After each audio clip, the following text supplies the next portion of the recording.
Agradecemos la invitación a participar en este Congreso de Salud y Talento Femenino en la Era Digital y especialmente también a la organización por considerar que un punto referente a la salud, concretamente salud mental y prevención de la salud en la era post-COVID-19 es importante. A nosotros, por supuesto que así nos lo parece. Déjenme presentarnos brevemente a los que estamos aquí, brevemente a mí. Me voy a extender un poquito más en quien me acompaña. Comparto el escenario con la doctora Luisa María González Pérez.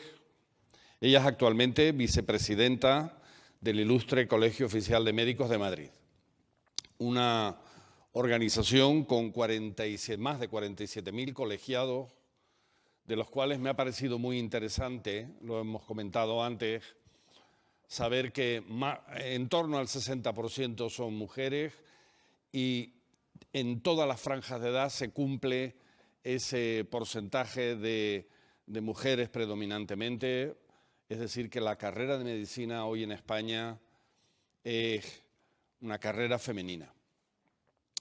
Vicepresidenta del Colegio de Médicos de Madrid, es además gallega, es de Vigo, fue educada en una familia con fuertes valores de orientación al esfuerzo, a la perseverancia, a la amistad, estudió y se doctoró en medicina y cirugía en la Universidad de Navarra, hizo allí la especialidad de anestesiología, reanimación y tratamiento del dolor en la Clínica Universidad de Navarra y donde ejerció la especialidad hasta el año 2006. Cuando se traslada a Madrid para ser jefa de servicio del Hospital Severo Ochoa en Leganés hasta el 2016.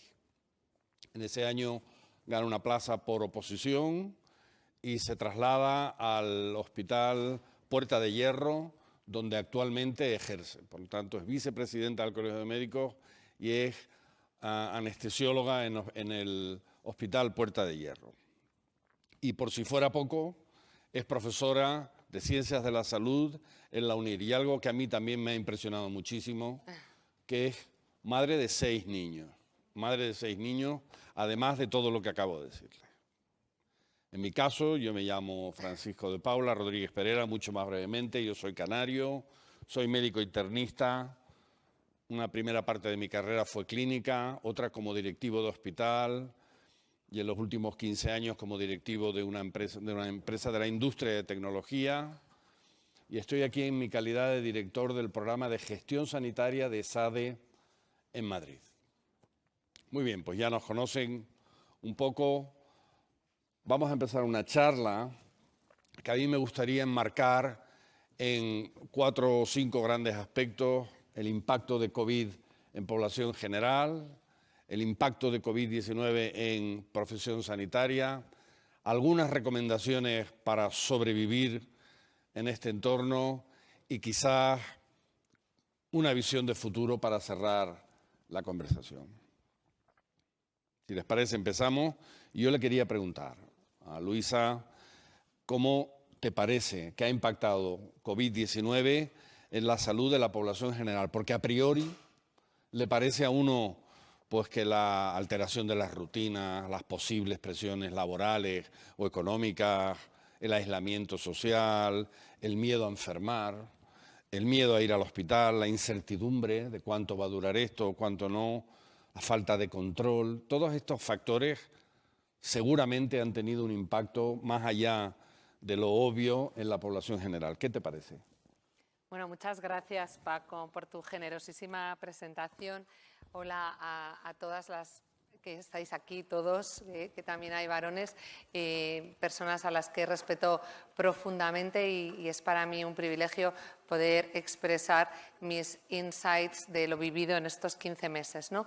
En el aspecto de la población general y la salud física y mental, bueno, a día de hoy ya conocemos que existe el síndrome post-COVID que se presenta tras la recuperación de la fase aguda de la enfermedad por COVID-19 entre las 3 semanas y 3 meses posteriores y puede tener una duración prolongada. Especialmente es prolongada y tardía los síntomas mentales. Este síndrome post-COVID, que es el acuerdo que hay actualmente en la literatura científica para denominarlo, tiene unas manifestaciones clínicas que van desde mareos, dolores de cabeza, inestabilidad emocional, cansancio físico y mental, hasta alteraciones físicas del tipo respiratorio. Persiste en la dificultad respiratoria durante bastantes meses. También hay alteraciones del ritmo intestinal y en el aspecto mental hemos visto unos cambios cognitivos con una disminución de la capacidad de concentración, una pérdida de memoria importante, unas alteraciones del sueño que está entre los síntomas más frecuentes, así como también ansiedad y depresión. En las consultas que hacemos ahora, yo soy anestesista y hago consulta preanestésica para los pacientes que se van a operar, que ahora, como todos sabéis, hay una gran avalancha de pacientes pendientes de cirugía que no hemos podido operar, de patología incluso preferente, enfermos crónicos que han empeorado y patología oncológica. En estas consultas vemos cada día cómo aumenta el consumo de psicofármacos, cómo aumentan también las adicciones de todo tipo, la ludopatía. Las personas durante la pandemia hemos sufrido y esto ha dejado una huella psicoemocional de la que trataremos de recuperarnos. Luego vamos a hablar un poco de cómo prevenir, ¿no? Pero es un dato objetivable este síndrome post-COVID y las autoridades sanitarias tendrán que estar muy alerta para hacer un diagnóstico precoz de estos síntomas y también poner estrategias de tratamiento para hacer frente a toda esta patología de la población general. Interesante porque parece que tenía uno la idea de que enfermo o no enfermo, y si enfermo me curo y se pasó, y estamos viendo que para nada es eso lo que se está viendo en la práctica. ¿Y te parece, Luisa, que a lo mejor la población femenina ha podido tener algún impacto específico como consecuencia de COVID o no? Bueno, a mí me parece que en el aspecto de la mujer, ¿no?, que hemos sufrido todas estas mismas cosas, al igual que los varones, me destacaría dos aspectos, ¿no? Por un lado, el tema de la conciliación, ¿no? La conciliación ha sido muy, muy difícil, ¿no? Ha sido muy exigente para las mujeres poder estar al cuidado de sus hijos, como comentaba en el acto inaugural la secretaria de Estado, ¿no?, y a la vez en el Zoom que te has conectado en el teletrabajo a tus hijos pasando por detrás y conectada en una videoconferencia y pensando en que tienes que solucionar el tema de la comida, a lo mejor en casa no tienes ayuda, la otra persona ha salido, como era mi caso, ¿no? Yo iba al hospital, mi marido se quedaba en casa intentando que los hijos mantuvieran su educación, ¿no? Porque para los niños pequeños los estudios, la escuela es su vida social es eso, y la habían perdido. Entonces, lograr como madre, ¿no?, que tu hijo siguiera conectado a su mundo, que es el colegio, que los universitarios no perdieran y se hiciera una gran laguna de conocimiento, creo que esto ha sido en la mujer una preocupación muy, muy intensa, ¿no? Y me gustaría destacar, por otro lado, el tema de la gestación, ¿no? La gestación en tiempos de COVID ha sido un reto brutal, porque se desconocía, había una gran incertidumbre sobre los efectos en el feto, en el recién nacido, sobre el miedo al contagio, pues sí ha sido grande para todos. Creo que para la mujer gestante ha sido un momento muy, muy difícil, ¿no? Que finalmente pues este efecto en el feto no ha sido grande y en el recién nacido tampoco, pero sí que es verdad que se ha tenido que vivir el parto en soledad, sin el acompañamiento familiar, y si me lo permitís es un poco más a lo mejor frívolo, ¿no?, pero ese poder celebrar, ¿no?, cosas tan importantes para una mujer como es tener un hijo. En ese sentido creo que ha tenido ese poquito de más de de exigencia para la mujer. Parece completamente ajustado al análisis. Lo nombrabas de pasada también en relación con la población en general. Los niños, los adolescentes, también tienen que haber tenido, digamos, un plus, ¿no? Ese aislamiento Sí. que tú Sí. citabas, que su entorno natural es de la interacción permanente y del juego, Sí. incluso para la madurez intelectual, ¿no? Del chico en su Totalmente. ámbito social. Y un aspecto que es muy interesante y es, en algún caso, la sensación de culpabilidad que podían haber sentido por ser ellos los que transmitían a los mayores y entonces no puedo ir a ver al abuelo o a ver si voy a ser yo o si el abuelo se pone malo. Esa sensación de culpabilidad, ¿no? Sí, sí, A tremendo. mí ¿no? hay un dato que me horrorizó, que leí hace bien poco, de un hospital pediátrico español prestigioso que atendía normalmente, pre-COVID, 2 urgencias a la semana por intento de suicidio en niños, a 20 a la semana, 10 veces más en esta población. ¿Tú coincides en que puede haber sido una población también más vulnerable? Yo coincido especialmente en la franja de adolescentes. Se ha visto un incremento de las ideas de suicidio y de la tasa de suicidios en gente joven, ¿no? Que es un problema muy acuciante. Ya lo era en nuestro país y hay todo un plan de prevención del suicidio por este aumento de la incidencia en gente joven. Y ha habido también un aumento de los trastornos alimentarios en los adolescentes. En la edad adolescente esto ha sido un tajo muy fuerte, ¿no? El confinamiento, las restricciones de las relaciones sociales, igual que para el niño, ¿no? En la infancia, primera infancia, el colegio es su vida social. Para el adolescente, el privarle de la capacidad de relaciones sociales ha aumentado el abuso de drogas, ha aumentado las adicciones, como hemos dicho, y los ingresos por causas psiquiátricas. Ha tenido este impacto. Hay una cosa en positivo, porque no sea todo tan duro, ¿no? Que yo como madre lo he experimentado, lo he vivido con mucha alegría, Paco, y supongo que las que estáis aquí, que sois madres también y padres, ¿no?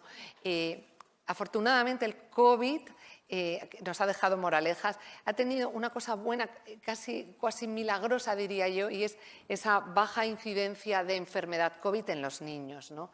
Creo que las madres, los padres y las familias hemos podido sobrevivir a este momento histórico tan duro porque no han enfermado de gravedad los niños, ¿no? Y creo que hay que hacer hincapié en esto, ¿no?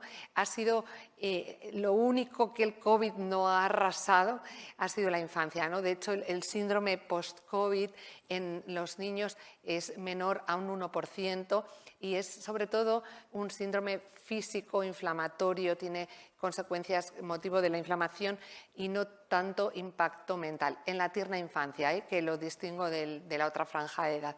Pero sí que es verdad y es curioso, ¿no?, que el COVID ha respetado a nuestros niños. Es verdad, y eso a veces lo subrayamos poco. Me parece muy interesante la observación. Si pasamos ya al análisis del impacto en los profesionales sanitarios, ¿no? Hemos visto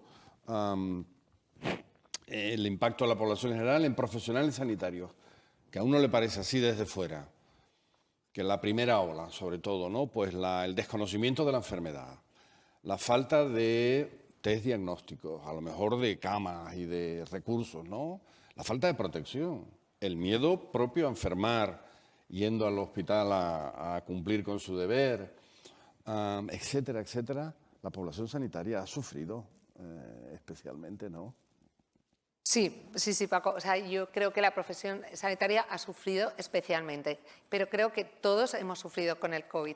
En concreto, para hablar de lo que hemos vivido los médicos, las enfermeras, la gente que trabajamos en el mundo de la salud, querría destacar que empezamos a detectar un síndrome de desgaste profesional. Lo hemos llamado así. SDP, síndrome de desgaste profesional, porque ha habido un desequilibrio muy fuerte entre la autoexigencia del médico, del profesional sanitario, una exigencia por dar la mejor técnica, por dar los tratamientos precozmente, porque el COVID vamos saliendo de él con la vacunación, pero hemos conseguido disminuir la mortalidad con el diagnóstico y el tratamiento precoz, ¿no?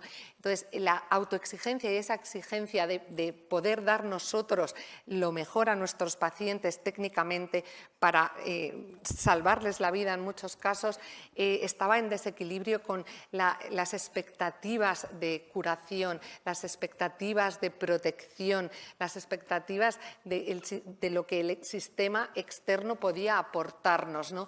Y hemos estado constantemente en ese querer tener las herramientas para dar, ¿no? Y lo que más nos ha pesado ha sido no poder atender a todos los pacientes, ¿no?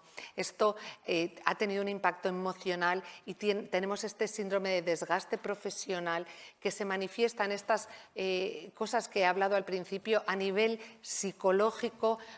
Hay muchísimos trastornos del sueño ahora mismo entre los profesionales sanitarios. Hay hasta un 50% de síntomas depresivos, un 45% de profesionales sanitarios sufren o sufrimos una cierta ansiedad y hasta un 70% de síntomas de estrés postraumático. Son reales los impactos en la salud mental de los profesionales y lo que nos preocupa más es esa un poco de tedio, ¿no? Hay un poco de hartura, hay un poco de cansancio y sabemos que tenemos que seguir trabajando porque la pandemia no ha finalizado. Aunque hablemos ya de cosas post-COVID, seguimos en la pandemia y este mensaje subliminal me gustaría aquí lanzarlo. Aquí voy a ejercer un poco de vicepresidenta del Colegio de Médicos.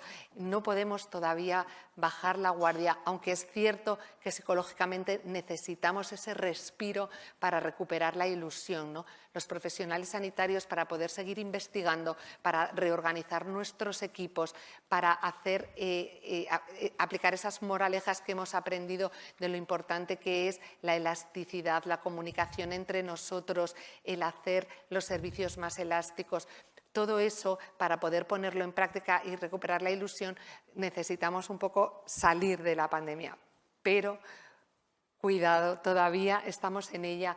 Lo de mascarilla no en exteriores, por favor, que no demos una falsa sensación de seguridad. Siguen estando ahí las nuevas variantes, tenemos una inmunidad todavía parcial, no hemos llegado a ese 70-80% de población, ¿no? Perdonadme que haya aprovechado esto, pero bueno, como estamos hablando del impacto en los profesionales sanitarios, ¿no?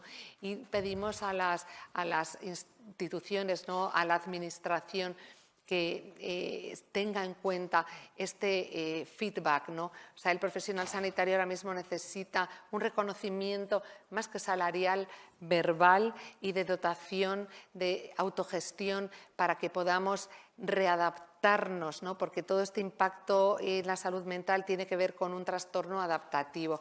Ha sido una exigencia de 15 meses muy potente y nos ha frustrado mucho durante los primeros meses no tener resultados y tener que vivir la muerte de los pacientes y el no poder tratar a todos, ¿no? Creo que esto sería algo por resumir, que no sé si vamos bien de tiempo. Vamos mal de tiempo, nos saltamos a la última pregunta, que a mí me parece que es la que abre espacios de esperanza, y es: ¿cómo ves tú el futuro? ¿Cómo va a evolucionar esto? ¿Qué visión tienes tú del futuro? Bueno, pues el futuro. A nivel individual me gustaría hablar del autocuidado. Como todas las personas hemos sufrido durante esta parada técnica que ha tenido el planeta, ¿no? Que nos ha hecho reflexionar y tenemos que emprender un nuevo modo de vida, ¿no? Y tenemos que centrarnos mucho en el autocuidado, ese self-leadership que comentábamos en la inauguración del acto, ¿no? Creo que como prevención, medidas de higiénico-dietéticas, ¿no?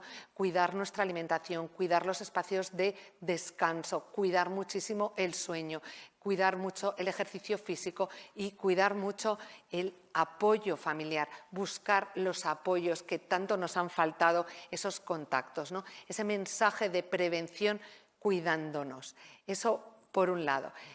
Y por otro lado, el futuro, yo veo que tenemos que llegar a un sistema más eficiente, un sistema sanitario más eficiente y más humano. Hemos vivido un problema global que nos ha sobrepasado y sobre todo nos ha dolido el no poder atender a cada paciente individual. Luego tendremos que mejorar la estructura. Necesitamos cuadros de mandos de mejor comunicación entre los hospitales y necesitamos instaurar, como dije al principio, la medicina del cuidado. Lo digo con convicción, necesitamos el objetivo sociedad que cuida, autocuidado y cuidado de las personas. Para eso es necesario que los gobernantes hagan políticas sanitarias. Yo pediría de verdad un pacto de Estado por los cuidados. España, como todos sabéis, está a la cola en desarrollo de cuidados. Los equipos de soporte de cuidados en España, por número de habitantes, son los peores de Europa. Solo hay 3 países que están por debajo y nuestro nivel económico no es ese. Estamos en los 5 primeros en nivel económico. Sin embargo, no se ha hecho una inversión en recursos humanos y materiales para lograr unos cuidados estructurados, organizados, de principio a fin, para todas las personas. Cuidados universales, no solo para aquellas personas que puedan permitírselo. Y, por último, el cuidar al cuidador. En España, las ayudas a la dependencia, cuando uno tiene una enfermedad crónica incurable avanzada o en estadio final, las ayudas a la dependencia tardan 14 o 18 meses en llegar y eso tiene un impacto en el entorno del paciente dependiente, frágil, vulnerable. Toda su familia se ve coartada porque no llegan estas ayudas. Creo que el mensaje fundamental que me gustaría dejar en este congreso es pensemos, repensemos la sociedad que queremos tener y nosotros como médicos, ¿qué médicos queremos ser para la sociedad del futuro? Queremos ser unos médicos preocupados por los cuidados y queremos lograr que se desarrollen. Muchísimas gracias. Muchísimas gracias. No sé si comparten ustedes conmigo la visión de que efectivamente hemos pasado por un bache enorme, pero también estoy seguro que comparten conmigo la tranquilidad de que no podemos estar en mejores manos. Muchísimas gracias. Gracias. Gracias, Paco.